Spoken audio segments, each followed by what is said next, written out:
Letztwoch hatte man echten Deel vun engem interessanten an didaktische Film iwwer Minen an Mineuren vun der Terre Rouge gewiesen. Haut an den zweiten Deel vun diesem Dokumentär. Zwischen 8 und 10.000 Kilometer innerirdische Galerien sollen es am Lützeburg-Lothringische Raum gehen. Wie viele da wirklich sind, weiß keiner nicht.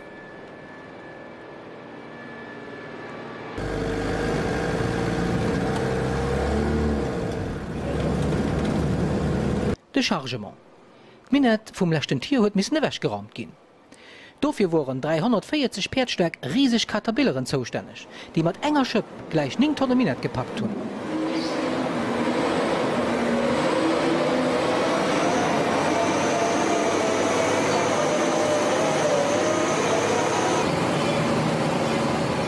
Diese Caterpillar hat seinen schweren Charge an den Konkassor gefahren. Ein Brecher, der mit einem Konvoyeur, einem Förderband, verbunden wurde.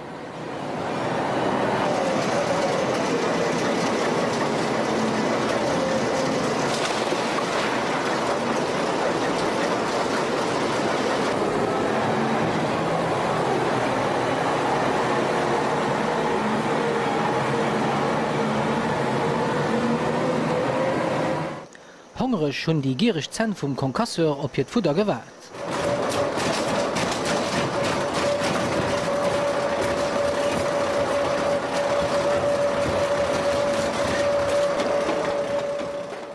Von hier aus gingen die zur kleinen Minetstänge dann auf einen 7 Kilometer langen Reis bis an den großen Silo. Da wird die Minette dann an Waggon geladen und an Tier gefahren.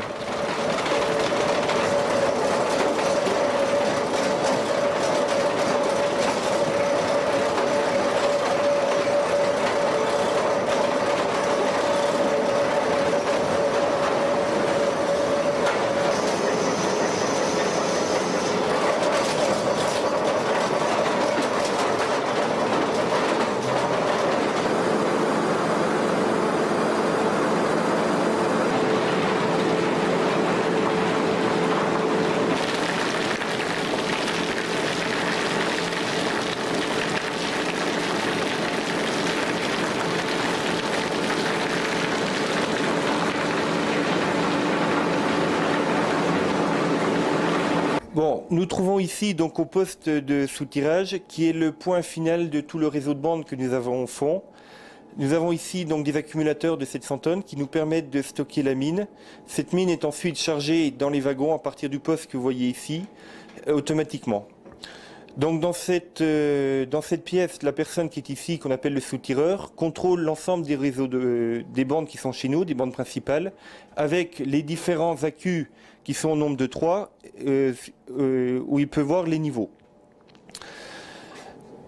Donc la mine effectue à peu près 6 à 7 km par bande avant d'arriver à ce point-là depuis le chantier. Donc le soutireur qui a un rôle de contrôle des bandes régule également le roulage proprement dit et il est aidé par ça par un automate programmable dont il a ici un synoptique qui lui permet de connaître la position de ces rames au fur et à mesure de leur avancement. Nous allons donc maintenant procéder au chargement de la rame par le soutireur. Donc la rame va être amenée par télécommande à l'aide de la manette que le soutireur est en train d'agir et va venir se positionner sous les trappes afin d'être chargée.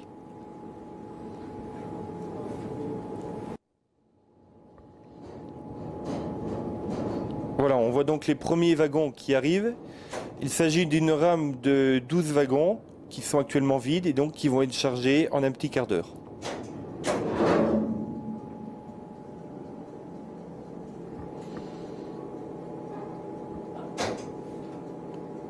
Donc nous allons procéder maintenant au chargement des wagons proprement dit. Pour ce faire, nous disposons de trémies doseuses qui sont placées au-dessus de nos wagons qui permettent de mettre la charge qui est exactement nécessaire pour remplir un wagon. Lorsque ce wagon sera peint, il aura entre 26 et 27 tonnes de minerai à l'intérieur.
Wie spät gesi mir eng aner Method wie d'Wagon gelöde goufen.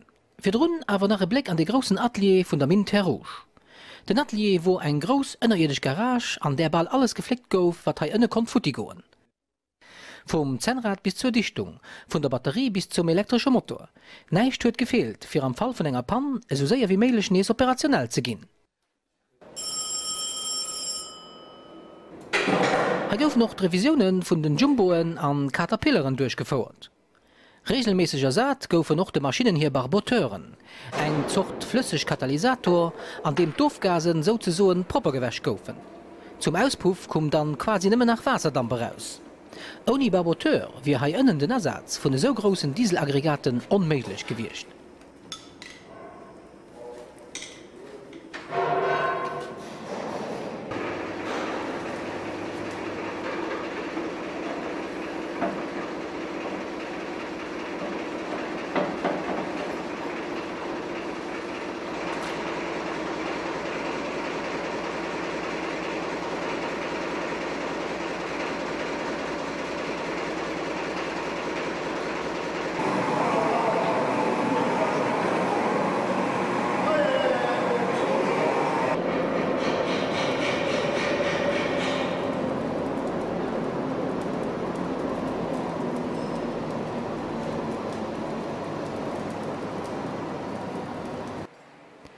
Die Revision von diesem Jumbo war fertig. An hier konnten es an Draht.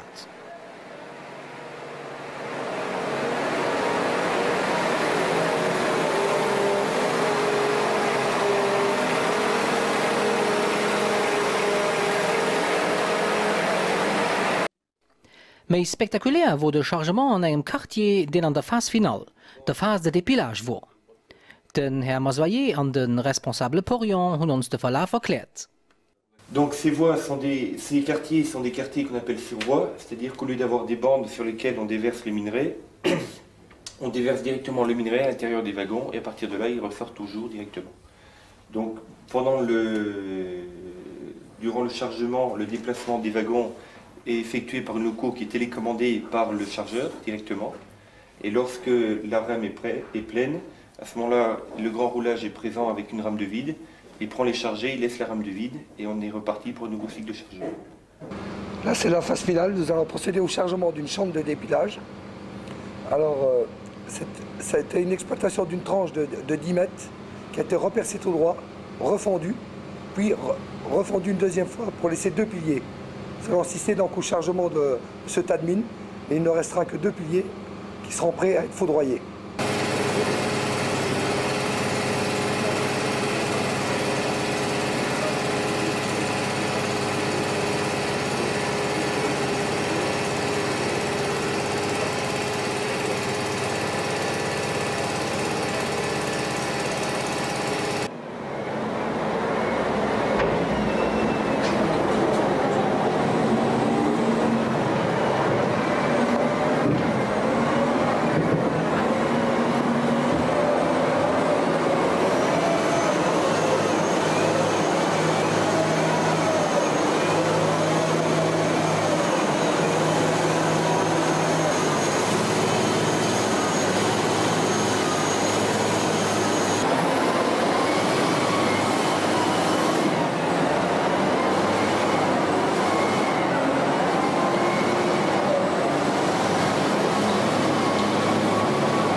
Wenn Minet an dieser Chambre de Dépilage wäschgeraumt war, da waren 90% von diesem Gisement exploitiert.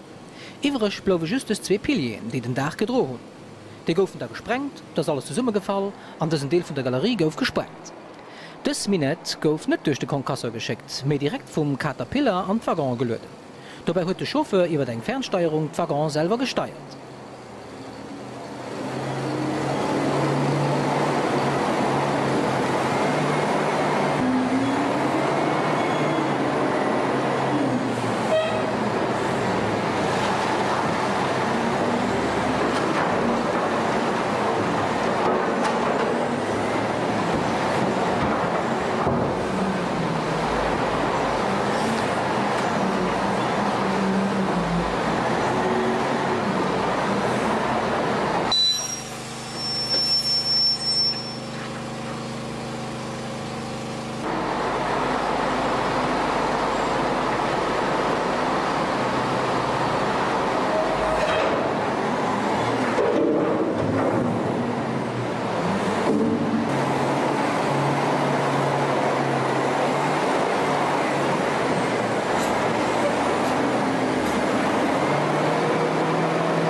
Soweit de Chargement vun der Minette. An enger moderner Galerie gouf zenter ufangs der 50er Joren durch die neue Methode vum Boulonnage praktisch kein Holz mehr verschafft. Trotzdem gouf es heiers danach gebraucht, an dat besonders do, wo es zuviel gefährlich war, für ein Boulon an den Dach zu fixieren. Das war zum Beispiel der Fall bei Galerien, die zusammengefallen waren, aber wo nach just den Ufang von der Galerie aufgesichert gouf. Hannert die Hölzepottoen hat sich da Chemie getraut. Hölzepottoen haben also auch gewarnt, heier ist gefährlich.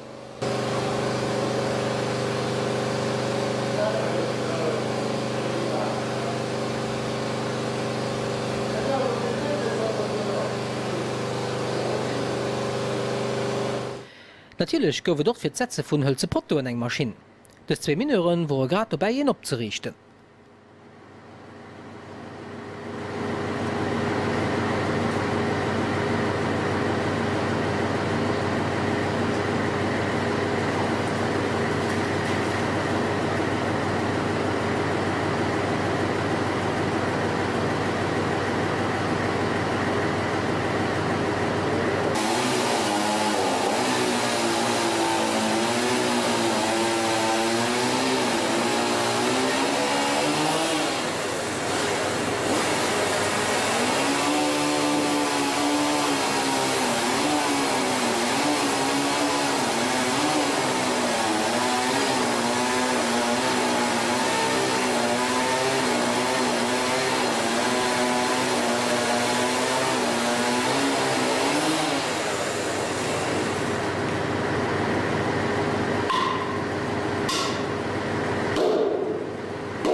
Nous trouvons ici à l'ancien coin de Bure où était géré l'ensemble du réseau.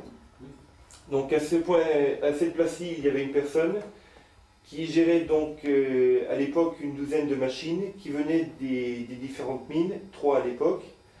Il avait donc la charge de dispatcher toutes les rames, les vides et les charger et de gérer la sécurité de tous les croisements. En fin 90, du fait de la diminution du nombre de locomotives se trouvant dans le réseau et de la taille du réseau également, nous avons décidé d'automatiser ce coin de Bure. Donc nous avons mis en place un automate programmable qui nous gère tout le nœud ferroviaire de la mine qui se situe donc dans cette partie-là et que vous voyez schématisé sous ce synoptique. Donc le principe de cet automate est de cantonner toute cette zone-là, et tant qu'une locomotive est dans un canton, la locomotive suivante a le feu rouge et ne peut donc pas avancer. Donc tout ceci est géré maintenant par un automate.